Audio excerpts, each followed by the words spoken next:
Well, hey there, everybody. Welcome back to the channel, and today is going to be another tool review. And this one, I will admit, is stretching it a little bit on solely for RC. I got this because I know a lot of, us older guys have more than one hobby, and, well, at least I know I do. So, kind of thought it may be good just for general hobby-related stuff. RC definitely can, you guys can use it for troubleshooting diagnostics, and many other things probably. But what is it? Well, you guys saw the mystery box before, but what it is a digital microscope. Now, there's tons of these things out there. I've actually got a very, very cheap one years ago for looking at coins. I'm a coin collector, as well as an RC car collector. The coin collection for me is just a goof around hobby. It's something you can find in everyday items. Looking through your change, find a good coin, keep it, that type of stuff. Nothing super serious. Now, the little one I have works, but you have to have it hooked up to the computer and, be within arm's length of your computer. This one, completely standalone unit, or you can actually hook it up to your computer, view it through a much larger monitor, or use it standalone. So you can leave this sitting in your shop, at your workbench, wherever you are going to be working on. You don't have to drag a PC over to it. Now, I know a lot of you guys have laptops and everything. I'm a PC guy, so I do have laptops. But I prefer using my big PC. It's got a huge monitor. I can do whatever I want to on it, and I just enjoy using that. So my tiny little microscope thing for the coins is up there, and it works. Like I said, it's fine. It has fairly low resolution. It doesn't have a whole lot of room underneath of it. You got about 2-3 inches that you can fit something underneath there, and you really over an inch tall. You're really stretching it to try to get something in there and see it. This one, however, you have much more room. So when you get the box, obviously it's unassembled. Now, this is the unit here. So you have a pretty good sized color screen and all your controls down here on the bottom. Now, for controls, you also have a remote control. Now, you'll find that very, very handy, and I'll get to that in a minute. But all the functions of this can be controlled by the remote control. Now, you have 2 base lights, and then the main microscope camera light on there, and then your adjustment for the microscope is on the scope itself, and you're seeing everything real time up here. It comes with a USB charge brick, and it comes with all the cables you need. So to use it standalone, it basically has this 3-wire cable push button deal. So you have one going to the USB lead, or you have one going to the USB brick, and then you have one powering this unit and the microscope and light, and then the other one powers the base. Now, you also get a slide viewer. So in order to illuminate this, you unplug the base, plug this into there, and you have the spring clips to hold down slides. The cool thing is they actually give you a set of 5 prepared slides, and this really brought me back to biology class. So I'll show you the pictures of those as we get into the video. But you have these to pair along with this. So I've taken this, out of the box, assembled it, and messed with it for about a half hour, 45 minutes, just to get my head wrapped around all the features and workings of it. The only issue I had was they give you the clips, 2 screws for the clips, and then 2 other replacement screws to mount this base down. The base is already mounted, so those are just extras, but you get an Allen key, 2 large like M4 screws, and then 2 longer M3 screws, and there's 2 holes down in here in the base that you can screw the clips right down to the base. I didn't want it on the base. If I'm going to look at a slide, I'm going to look at it through this more than likely, not, the leaving it on the base. The issue was the little nutserts that are in the plastic are like an M1, M1.5. I'm not 100% sure.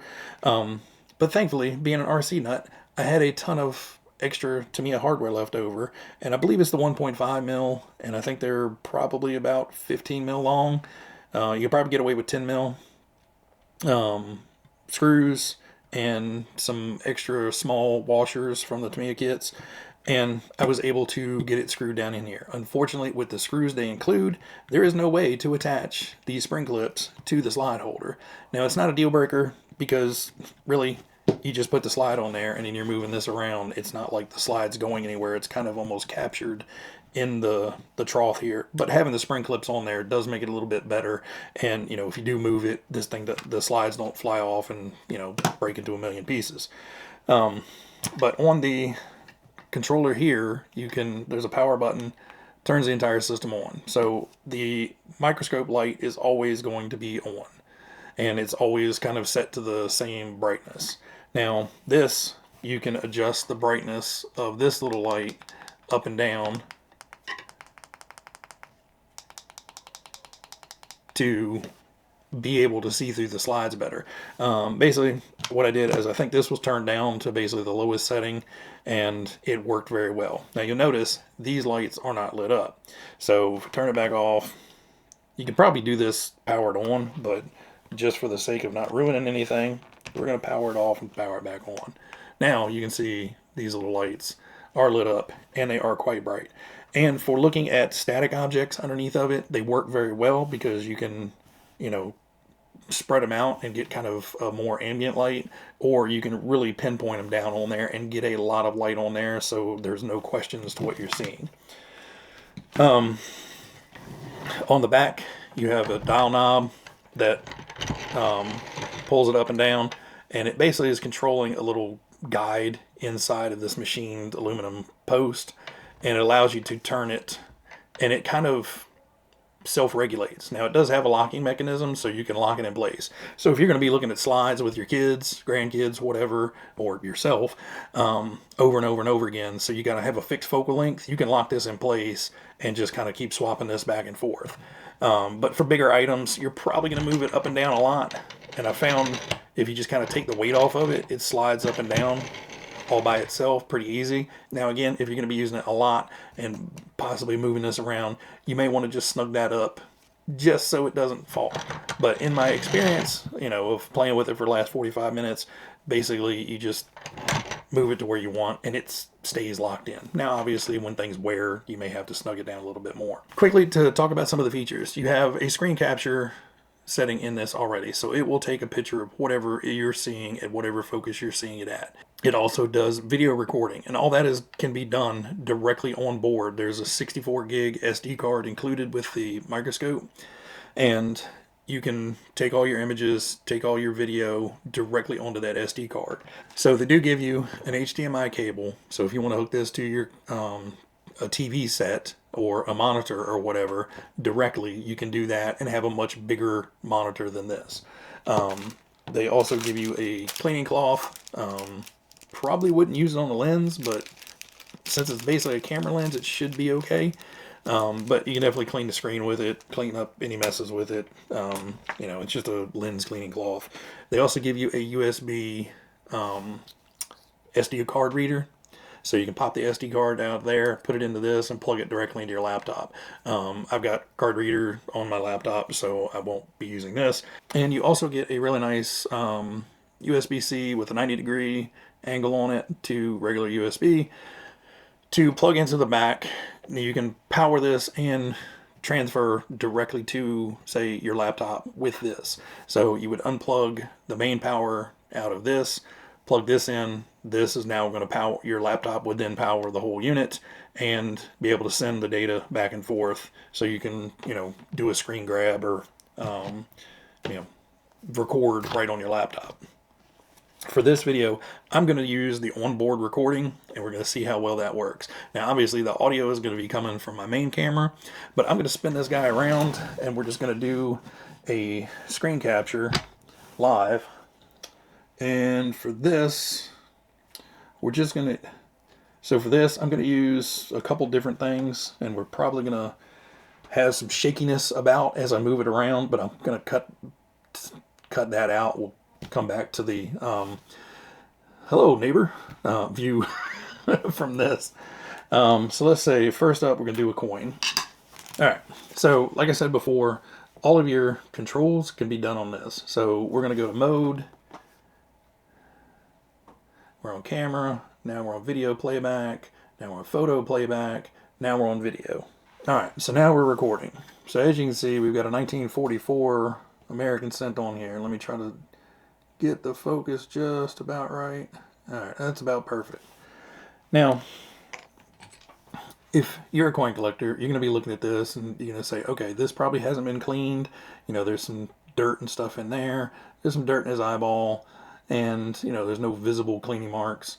There's some scratching and everything, dings on the wording. Now, for coin collectors, you know, we're always looking for oddities. So we're looking for, you know, are there any misstrikes, double die, blah, blah, blah, whatever. So like I said, for general coin grading, this is going to be, you know, a quick and dirty look at it. Now, we can look in. So let's say if we want to see if there are doubling on the letters up there. Now, I'm going to cut out of this because it's going to get shaky. But now, as you can see, the height is much lower, but we can change the focal point here and get a much cleaner view of all the letters, the rim around the coin, all that stuff, the wheat ears. And again, you can look for you can look for all the lettering on here. So you can look on here and see, is this a error or is this just damage? And all that is just damage. It's been rattling around in pockets for, you know, 70 years. Oh, and if you want to look at the condition of the tip of your driver, hey, there's a 1.5 millimeter hex driver. You can start seeing some rounding on that top corner. But overall, it's in pretty good health. Maybe a slight bit of twisting to it. Well, probably just the angle. Oh, there we go. Nice and clear. So you can see some rounding on the tips. A few little dings and damage. But overall, healthy tool. Alright, so that's one thing. Obviously, RC related. What can it do for RC? So, if you're like me and get old school electronics, sometimes things don't work. So this is an old Tayo driver board for an old school Radio Shack type RC car. And in here we can clearly see all the components very easily. Now, obviously you guys can do this with your cell phone to some degree. But when you're looking for stuff like a bad trace, so if we're looking for a bad trace on here, it is really hard to take a good picture and be able to look around the entire board. So say if we're looking for corrosion on this, we can get in here and see, is that corrosion or are any of these wires damaged? And, you know, there's no corrosion. All that is just like a protective coating on there that's starting to wear off. But this also has a zoom feature, so it has optical zoom. Oh, won't let me do it on video. In the pictures, or in the live feed of the capture, you can actually zoom in and get a direct optical zoom. Now, you start losing clarity, but you can actually zoom in much closer. Now I can get in way closer with the regular zoom on this. Just have to make the adjustments needed.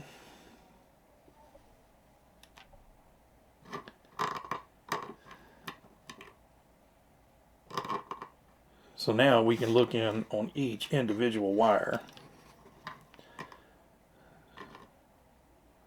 So we can tell, you know, is this wire in there getting corroded? Is it damaged? Is it coming apart? You know, or is it just the damage to the protective coating? And at this point, it's just the damage to the protective coating. So again, you can do a lot of random stuff with this thing. One other thing I liked was, for the longest time, let me turn that one off. So for the longest time, during the pandemic, I was painting little gaming figures. I got a resin 3D printer and was printing figures and painting them. Now, I preferred blowing them up, you know, upscaling them, and the company I was buying the files from, they gave you the regular gaming size, and then they gave you a larger version of it, pre-modeled, so all you had to do was just slice it in the slicer and print them out on your printer. But I did take the challenge to try to paint some smaller ones. So this one is a 3D printed one. This is a Games Workshop actually produced one. So what we'll do is we'll take a look at these real quick underneath the microscope. In this one, we can actually see, you know, there's layer lines in here for where it was on the 3D printer. Now you can't see that with the naked eye at all. And then you can see where, you know, I've used a darker paint underneath here and then covered it up with a lighter paint up here to give it that shadowy look. And you can see all the different, you know, shades of paint in here to try to make it look as realistic as possible. You can see the grunge around the teeth, and you can see little spots and places that I missed painting, like over here. But when you have it in your hand, you really don't notice it. But you can also see the detail of what you can get with a 3D print.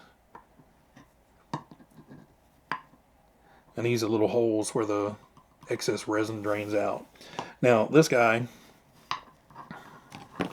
get him in focus a little bit better. There we go. So this guy, like I said, he is teeny tiny. So the paintwork on this one is not as great because it's a much smaller model. But you can still see some of the layer lines in here from where it was printed. But again, you can't see that with the naked eye. And it looks like I actually missed a spot on his sword right there. So if you guys are trying to do, you know, really, really good paint jobs and you don't want to have any of those little flaws and mistakes, you know, something like this would work well. Now, I thought maybe you'd be able to actually paint while doing it. And I'm sure with some practice, you probably could. But it is a whole different realm of trying to do things on camera versus the in real life. So here's that little I don't remember goblins or what these are, but you can see no layer lines in these because of the way that they're actually molded. But you can see this guy. Let's get this in focus a little bit better. But you can see here, we actually have little mold lines coming down his arm. Now, I tried cleaning up everything the best I could, but, you know, this whole guy is only, you know, 3/4 of an inch tall at most. So is this guy thing going to be for everybody? No.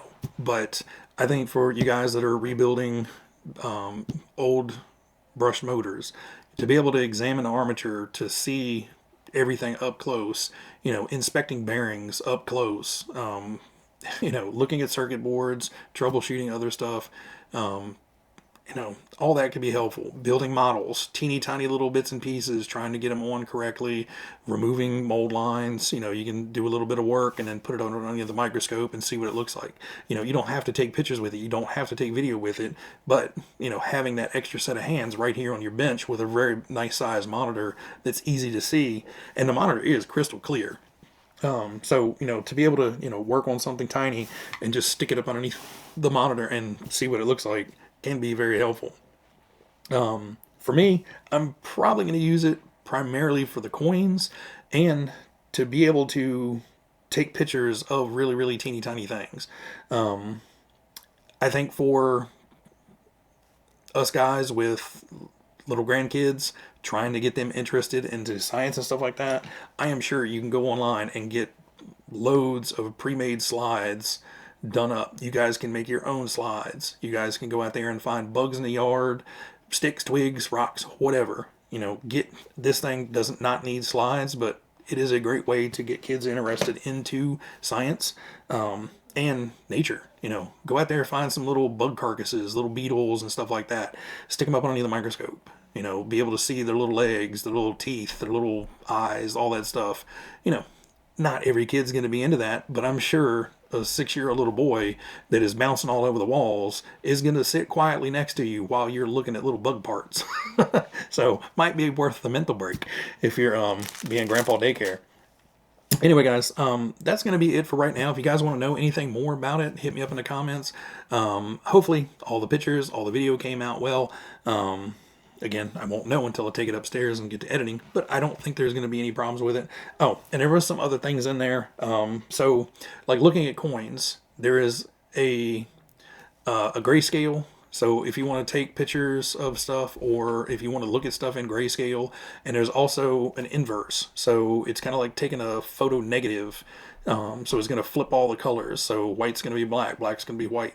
If you guys are looking for flaws and damage on things, that I found was very useful, of being able to look at it in different hues, I guess.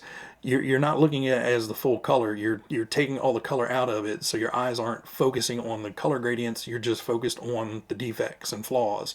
Same thing with kind of that inverse. It really highlights things differently than what you're normally used to looking at. So, if you guys are interested in something like that, it's a really cool thing. It's not super cheap, I will give you that. But I think for some folks, this would be a handy thing to have around. The glasses only help but so much, and this sure beats having giant headgear on to, look at things. Again, I'm sure you could probably sit there and paint with it. This thing goes up a good ways. So you've got 8.5 inches of clearance between the bottom of the lens cover and the base. So you've got about 7.5, maybe 8 inches of usable space before you lose focus on the adjustability of the actual camera lens in there.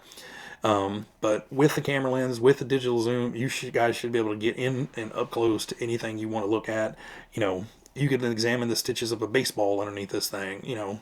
Almost anything that's going to fit underneath there, you're going to be able to look at. Now, this base does tilt forward. So you can loosen up this base and tip it back, tip it forward. So if you needed to increase the amount of space you had underneath of here, you technically could. You could basically fold it all the way back and then find a way to clamp this down, stand it up, and get extra height out of it if need be. Or, mount it to something else, because this, all it is just 2 screw holes in there. You could technically rotate the base around. You'd probably want to put a little bit of weight on there, because the way it's set up now, this is kind of cantilevered over top of the base.